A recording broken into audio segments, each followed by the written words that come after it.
Okay, let's go ahead and get started.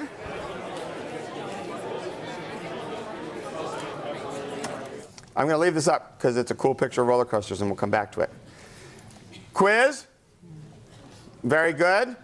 Most people did quite well. Notice there's a lot more green than there was on Monday. Just so you know, the next quiz will open today and will be due on Wednesday's lecture. Now, notice the biggest area of red. People are still trying to call something the centripetal force. There is no centripetal force. Let me repeat that.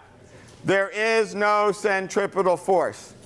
There is a centripetal acceleration, and if you happen to have a centripetal acceleration, there must be a net force coming from lots of sources that provides that centripetal acceleration.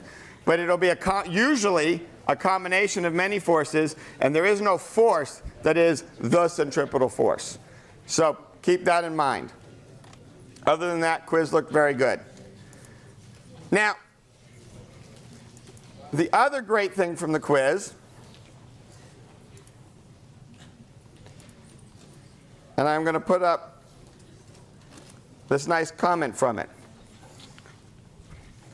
And the reason this is very useful, a number of people made comments like this.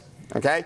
And notice how this is phrased. Does friction counter component of gravity that pushes the block, or is it countering the force that is supplied? Number of people said this. Friction does not counter forces. Okay? So that's going to be a source of confusion for you if you don't get rid of that idea. Friction does not oppose forces. Friction opposes attempted motion. So you want to go back, if you were thinking of it as friction opposing forces, you need to go back particularly to that series I showed you on the website of the 3 blocks with friction. Version 1, version 2, version 3. Because it really gets at this idea of friction opposes attempted motion.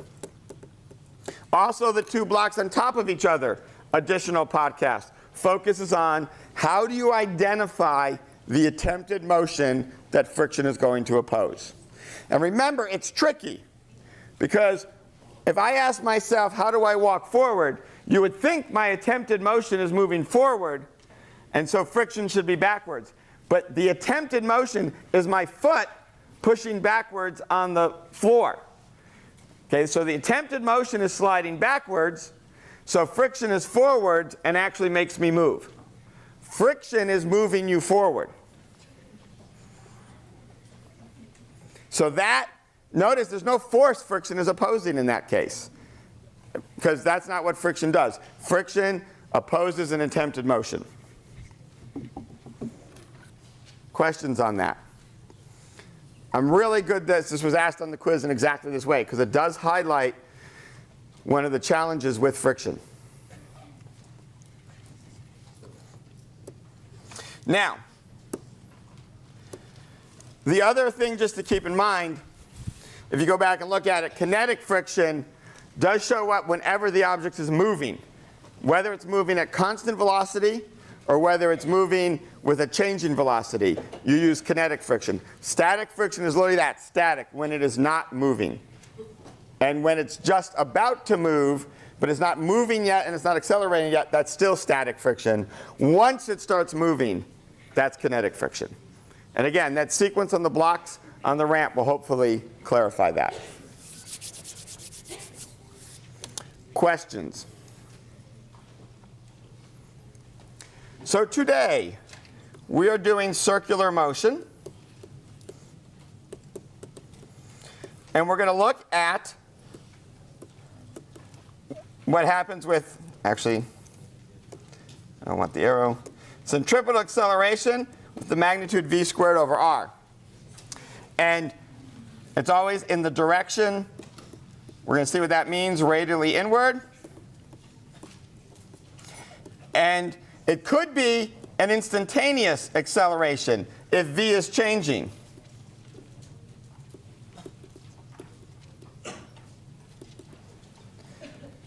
But it can also be, and this is a little tricky, you got to listen carefully. It's still an instantaneous acceleration with a constant magnitude if v, the speed, is constant. But notice, since I'm moving in the circle, the direction is always changing. So this is never constant acceleration, so I can never. A common error at some point is you see a circular motion, you compute an acceleration v squared over r, and then you plug it into the equations of constant acceleration. Does not work, because it is not constant acceleration.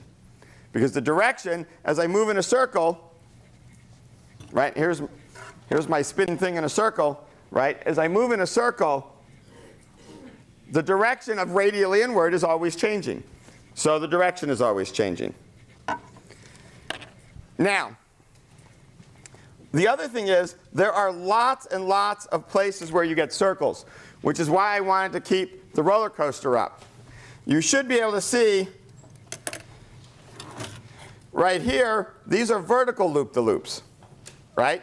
They're a circle and they're vertical. So radially inward is down when I'm at the top. When I'm on the side, it's parallel to the ground. When I'm on the bottom, radially inward is up. So you can see radially inward, as I said, always changes. This circle here is roughly horizontal. Goes a little bit down. Again, radially inward is always changing, but it tends to always be horizontal. Maybe it's slightly tilted. So we can have circles fundamentally at any angle, but the dominant ones are to have circles that are vertical and horizontal. What problem do you see with those two pictures? Which one's, if I didn't label them, which one's the vertical circle? You don't know. So you really have to be able to picture in your head whether I'm vertical or horizontal. Why does it matter whether I'm vertical or horizontal? Gravity. Right? If I do a free body diagram, in this case, I'm going to pick x and y like that. Maybe my object is here. I'm going to have my object, and I will have weight down. In this case, I have a normal force to the right. And that's x and y. This object, I might still pick an x and a y. But that x and y isn't really going to be useful. So I don't want that one. Because this might be horizontal, but on the end of a string. So it might be spinning like this. Okay? That's horizontal spinning. It's horizontal circle. But up and down for gravity still matters. So when I draw my picture in my free body diagram, I'm going to have, say, an x and a y. I'm still going to have weight down. I might have, I don't know, say some tension in a string like that. That was my string making it go in a circle. But for both of these, in this case, at this point I'm that way, so my centripetal acceleration is that way. At this point I'm that way. So with this coordinate system, I've picked the x so that my centripetal acceleration is along x. As I move around, you know, over here, if I'm up there and I'm in red, I still have weight down, but now my normal force went down.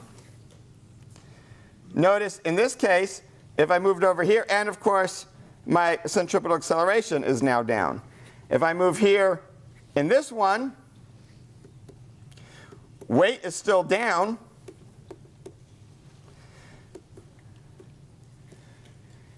I've now changed my x.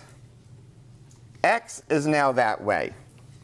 And so my tension looks the same and my centripetal acceleration looks the same. I can do that. I can move my coordinate system. For this one right here, I picked x that way. Well, actually, I guess I picked it the other way because I drew my arrow to the right. And I drew my arrow to the right there. But the point being, you have to keep in mind whether you're moving your coordinate system, and if I'm moving in the plane like this, if I'm flat, usually y is still always up because I need gravity, and I move x around to line up with me because all I care about is that radial direction that centripetal acceleration is. When I'm going vertical, I tend not to move my coordinate system because I'm going to need to use gravity where gravity is in the y direction, and x is just in that plane of my circle. And the centripetal acceleration will be where it is. So this is probably the first most confusing thing about moving in a circle. Questions on this? Yes?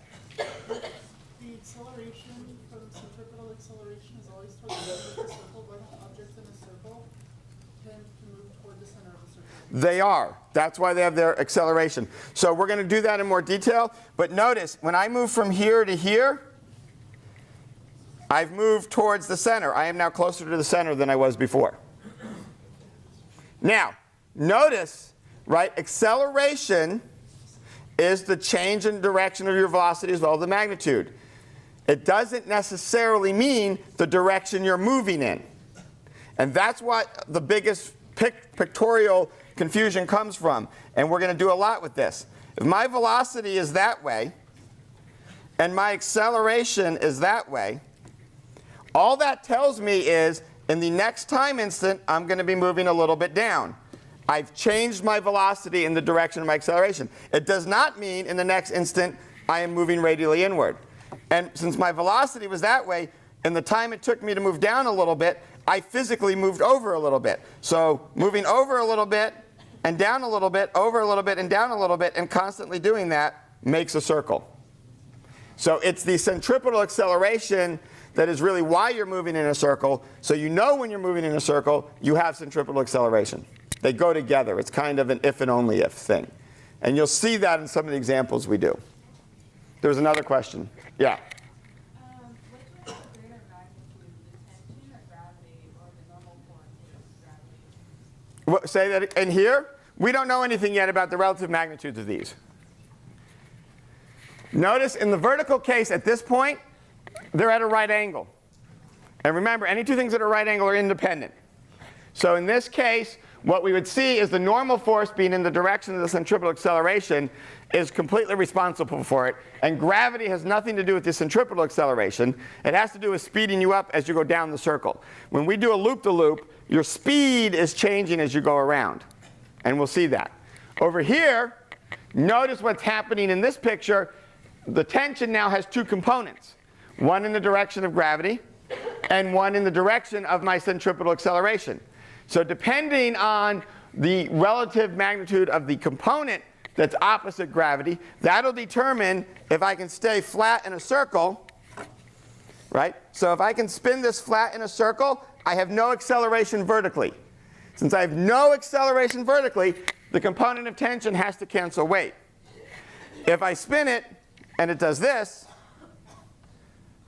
right, where it's falling and the circle's getting smaller, since it's falling, clearly weight was bigger than that component of tension because it accelerated downward as well as moving in a circle.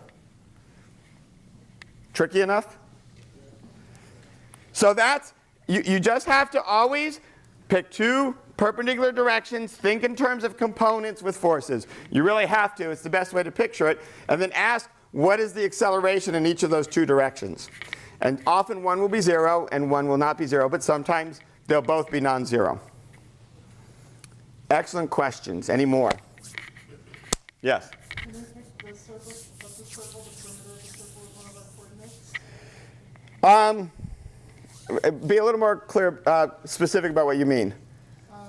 Can we have the path of the perimeter of the circle be like our x or our theta coordinate? You could, in principle, use polar coordinates, r and theta. In any of the problems we do, it's not really needed because we're always going to be asking for you about the motion at one point. And since we're not going to be asking about it at two different points in the same problem, you can just pick an x and y coordinate for that motion, and that's the easiest to do. Since we don't move around, what you're really doing is picking, if you're used to polar coordinates, r and theta. But since they're at a right angle and they're not changing, we can call them x and y. Other questions? So real quickly, before we get into the fun demo, two things. One is, what are some examples of the motion? We already saw one. We saw a roller coaster loop. That tends to be vertical. We saw spinning on a string or rope, which unfortunately can be vertical or horizontal. That tends to be vertical, right? I can spin it in the circle like that, or I can spin it over my head like that. You got to draw it. There's, see, does anyone remember what a record player is? Yeah, there's records spinning around. If you happen to notice, your CDs do spin. So there's lots of examples of spinning discs that things may or may not sit on. There's merry-go-rounds, right? You all remember those. Those rotate horizontally. And there's cars turning. And one thing to keep in mind, you will often have a banked curve. This is something you need to learn to picture. So in this case, the car, this is from the side. From above, the car is going in part of a circle, but it's on a banked road. So the centripetal acceleration is still radially inward. But now you might decide to pick one of our slanted coordinate systems, or you might decide, okay, I really want the acceleration to be along an axis, and you might pick a normal one. This is the one case on a banked curve where it's not always clear which acceleration you want to pick. So these are things you want to picture. Questions on, and there's lots of others, but I just gave you a few here. The other thing you want to be aware of, and we said it here, right, with the thing going around the roller coaster. Right? If I drew the free body diagram here, there is clearly an unbalanced force in both the x and the y. I'm sorry, mix them up. In both the x and the y direction. This means I have an acceleration with both an x component and a y component. In this case, the x component is the radial centripetal acceleration, v squared over r. The y component is whatever it is coming from that force. And so the total acceleration is the square root of these two squared, and it's going to be at some angle, right? We'll have ax, we'll have some ay, and the total acceleration will be at some angle theta, where as usual the tangent theta is ay over ax. So there will be a few problems where you're asked for the total acceleration. And you have to just keep in mind that it might be speeding up. So we call this one the tangential acceleration, because it's tangent to the curve you're moving on. It's the one changing your speed. The radial acceleration is your centripetal acceleration. It corresponds to you changing your direction.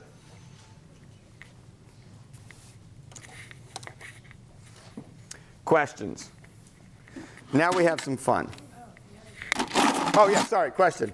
So you were saying when it gets spun, it's being drawn to the center? Yes. So, No, it's being turned towards the center. okay.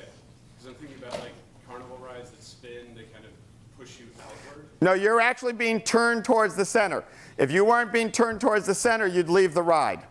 And we'll do that right now. Here's you. Here's carnival ride. It's kind of like that commercial, right? Your brain on drugs. There you are. You just got on the ride. Okay? The ride is going to be a vertical carnival ride. We're going to spin you around in a vertical circle like this without a seatbelt. We're going to ask if you fall out or not. So our clicker question.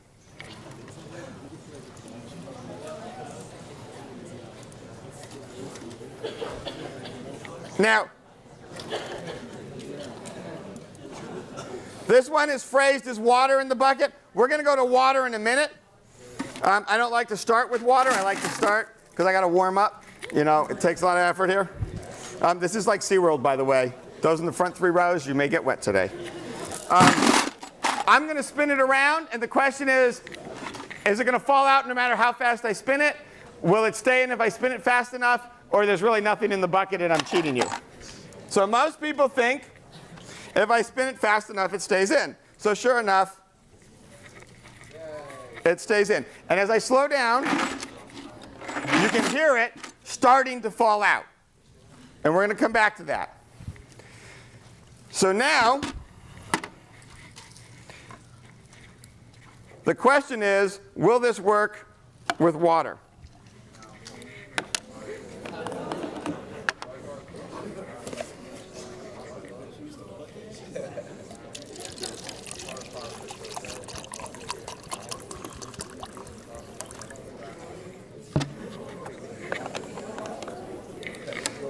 I just realized I forgot to practice how to stop this demo. Sorry. So, will it work with water?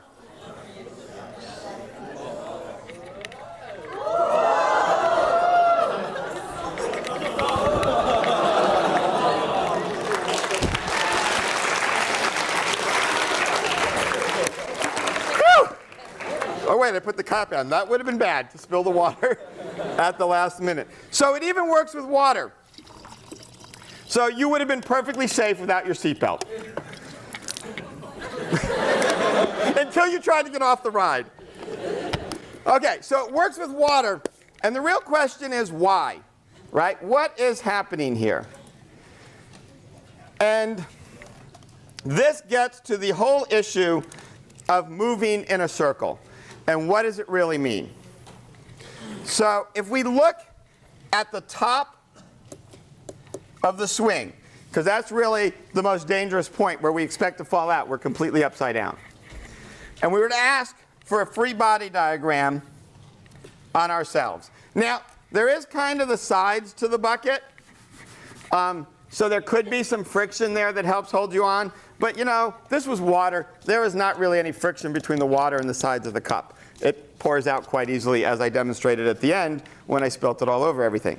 So water slides out, so there's no real friction there. But it is interacting with the bottom of the cup through our normal contact force, which can really only point down. And of course, it has weight. So those are our two forces on it. Now, in this case, I'm going to take up to be positive, which will give everything a minus sign, but I just want to do that because it's a common way to pick it. Now, we know at the top of the swing, the bucket and the water is moving to the right. Why do we know that about the top of the swing? What happens at the top of our motion by definition, in our description of motion? See, we have to actually remember kinematics and how we describe motion. What happens at the top of any motion? The vertical velocity is 0, which means you're moving perfectly horizontally. So if the total force equals 0, then our acceleration would equal 0, and we just keep moving horizontally. So there would be no change in our motion, and we would fly straight that way. And that should be what happens. But there are forces. Now, if the total force is greater than 0, then our acceleration is greater than 0. Which way do we turn? Up or down in this case? Well, notice which way I picked to be positive. Up. Because up is positive. I just told you a total positive force, which is a positive acceleration. So our curve would do something like that. We would curve up. Now, if, in this case, our total force is negative, now which way do we go?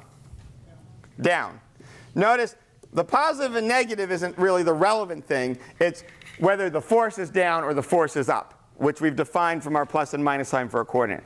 So if our force is down, we curve down. Now, you're used to things falling and curving down because there is almost always weight. And which direction is weight? Down. So nothing stays going straight, right? It tends to always curve. There also is this question of the normal force, however, and what's going on there. Now, if what we want to do is move in a circle with a radius r, which is what I was doing with the bucket, then I need an acceleration equal to v squared over r.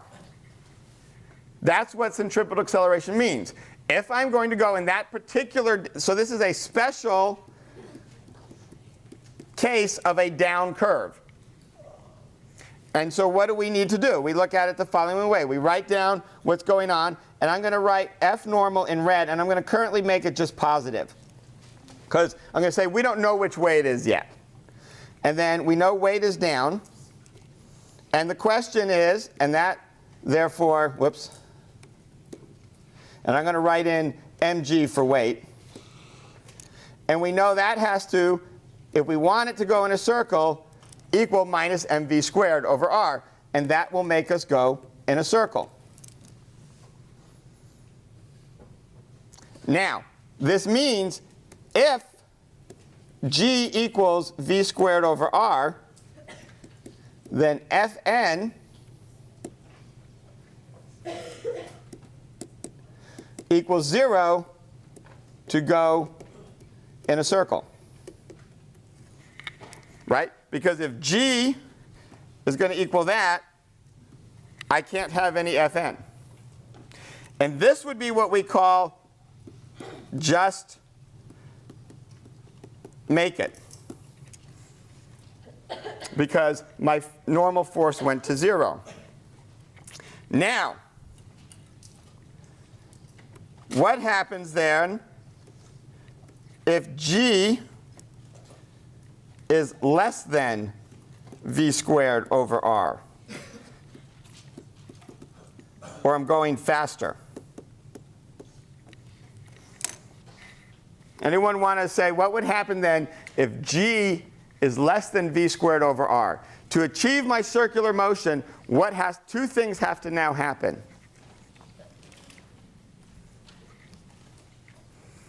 So I need to make my top equation an equality. And I'm telling you g is less than v squared over r. I'm spinning faster than I was to just make it. What now happens?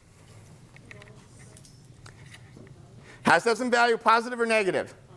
Well, look at my equation the way I wrote it.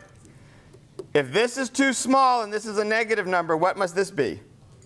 Negative to make it up, right? So at this point, Fn must be some negative number, which is good, because we know it can go down, so we're okay. So if I spin faster, then what's happening, right? Notice spinning faster would mean a bigger acceleration. So I need more force.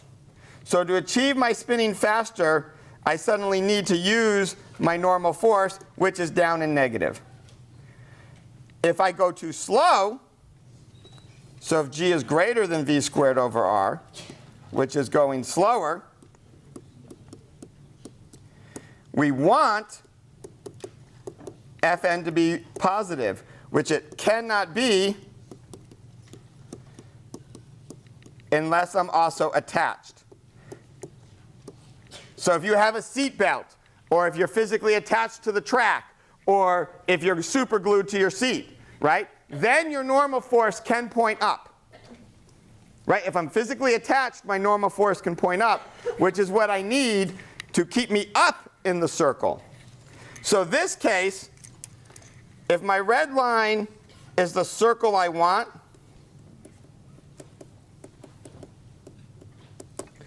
right? What's happening when I go really fast, gravity would only allow me to make a circle that big.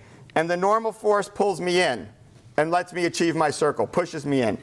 If I'm going too slow, gravity's trying to make a circle like that, and I need a normal force to pull me up, because this is where the bucket is, because my hand is pulling the bucket there, and everything else falls out unless I attach it. So those are the main concepts you want to have right now in your head. So let's pause there for a moment. Think about this, look at it, tell me if you have any questions, and then we're going to do an example problem with it.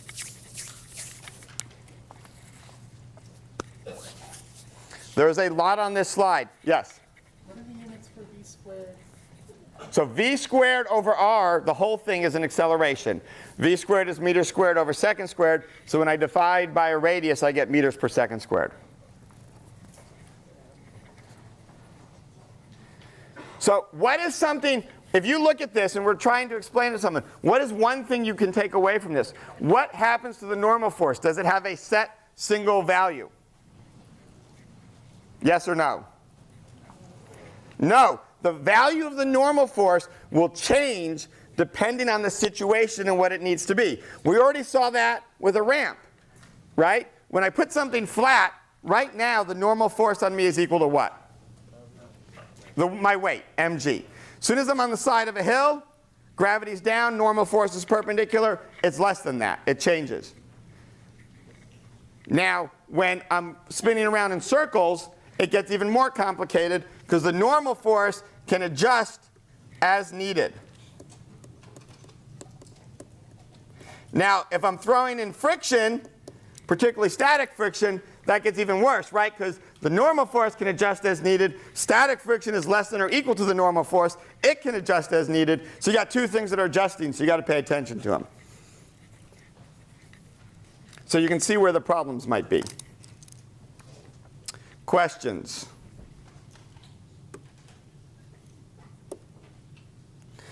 So now, having said all of that, let's answer clicker question number 2. Okay, now that most of you had answered, this is one of those rare cases that I would say it truly is a trick question.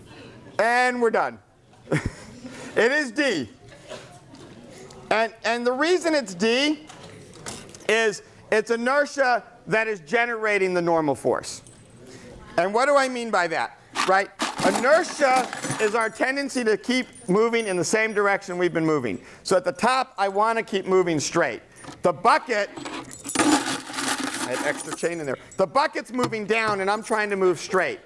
And it's my desire to move straight that causes me to hit the bottom of the bucket and generate a normal force that moves me down. And if you notice, that's only needed when I'm going really fast, right? There was that special case where all of the centripetal acceleration was generated by the force of gravity itself. And so it really is inertia that causes you to stay in the bucket. You want to keep moving straight. The bucket's turning. Forces happen on you to make you also turn with the bucket.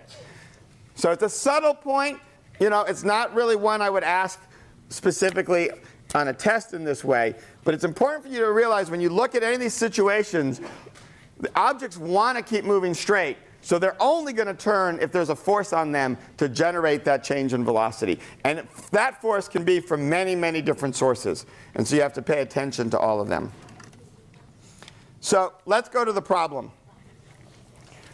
Like I said, these will be roller coasters. There'll be loop-de-loops. There'll be ropes spinning around. There'll be things moving sideways on tables. There'll be merry-go-rounds. Friction will sometimes do it. Sometimes it's a normal force. Sometimes it's just gravity. One thing, please pay attention to. This is not really meant to trick you. It's just the way problems are worded for lots of different reasons. I am telling you in this case how high the loop is. What is the physical dimension that goes into the centripetal acceleration? Radius. What is the radius of a 16-meter high loop? 8 meters. So watch that. If you email me and say, Mastering Physics just can't get this right, I get the answer wrong every time, I will probably not respond because you probably just need to divide by 2 somewhere. So keep that in mind. Again, look for the question. This is how fast are we going? And we just make it without falling. So just make it, that's our keyword. We're going to have a normal force of 0. So when we go to do this problem, we have our loop-the-loop, which is 16 meters high. We are at the top. We're going to pick down to be positive. We're going to draw a free body diagram. There's only the weight. Normal force equals 0 because we just make it. We know we have an acceleration of v squared over r in the downward direction because it's related inward. Notice I do not put the acceleration. This right here is not in my free body diagram. It's indicated separately so I don't get confused. Having done that, I use F equals ma. So I'm going to have F weight equals m v squared over r. The weight I know is mg. Notice my masses cancel. I would not have needed to give you a mass in this problem. And v squared equals g times r, or v equals the square root of g times r. And if I plug into that, I will get 8.9 meters per second. That is kind of the core of these centripetal acceleration problems, the most basic version. You identify your acceleration, you identify all your forces, and you're generally solving for something. In this case, we're solving for v. Notice, as you go forward in this class, this is a great situation where there's lots of ways we may or may not want to know about v. Suppose your loop-the-loop was broken. Coming down the roller coaster, you go into loop-the-loop, and it suddenly ends at the top. And I asked you, where do you land over here? What did I just do? When you leave the little loop, you're doing what type of motion? Projectile motion. Your initial velocity is horizontal. You're in projectile motion. If you needed to know your initial velocity, you would find it from F equals ma.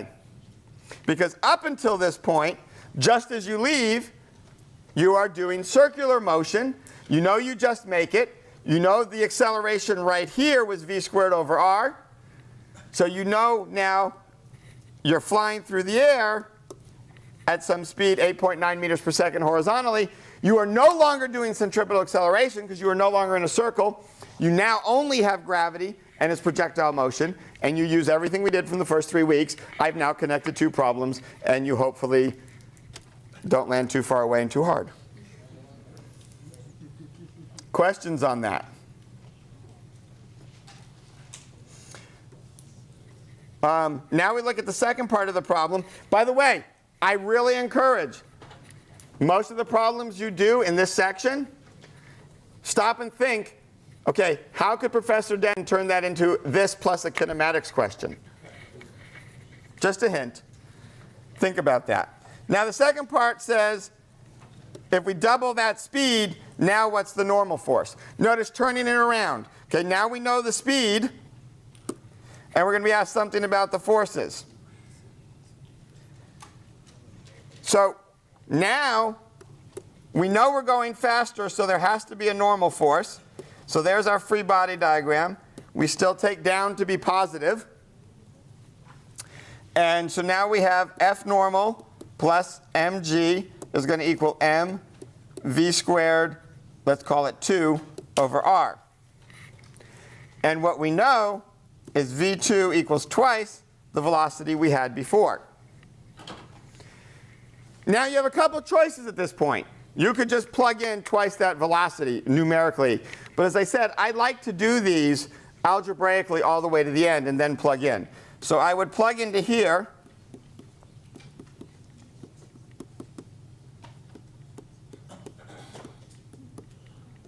Right? And this equals 4 times the mass times the velocity squared over r.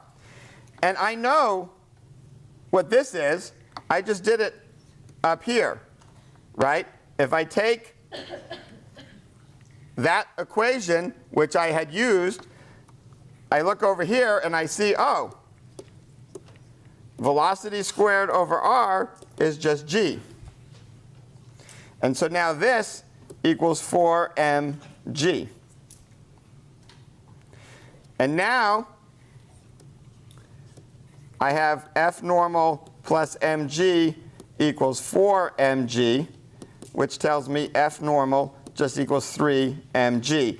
Now I do need to give you the mass, which I do in the problem, and when you plug it in, you get 1800 newtons. So this, in this simple of a problem, right, it may not be clear how that is really useful to keep it as a variable. But a lot of times, with the information you're given, you may not have been given, per se, the initial velocity, and you may not have solved for it for some reason, but you would have had that equation, and by keeping track and just doing 2v and pulling it out, you would have known to substitute for g and get your mg. So there are times and places where it's really helpful to keep everything as a variable. Questions on this problem?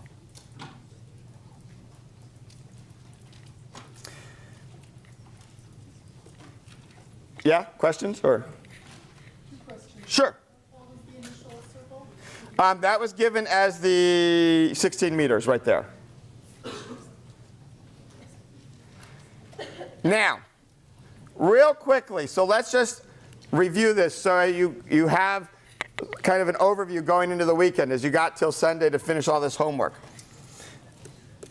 Your focus is going to be F equals ma in an appropriate xy coordinate system. You need to pick this, and it may be tilted.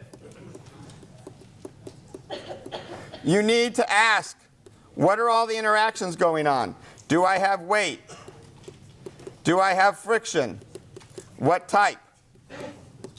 Do I have a normal force? Do I have any pushing or pulling? Do I have any ropes with tension? You have to ask, what accelerations do I have? Am I just about to do something so that that's telling me an acceleration is 0? Is it given as 0? Or some other constant? Is it circular? So that I know I have v squared over r. And then you have to focus on what are you being asked to find so you know how to put all these pieces together. So you can see how this is much more complicated than kinematics in one way. The details, there are more details. In kinematics, we just had basically constant acceleration or 0 acceleration, which was a special case of constant acceleration. And we had our 2 components, and that was it. So we used our 2 equations a lot. Here, we still really only have one concept. But we have way more details you have to keep track of. So that's what you want to be practicing, so you get the idea that it's all just one problem, even though there's like 20.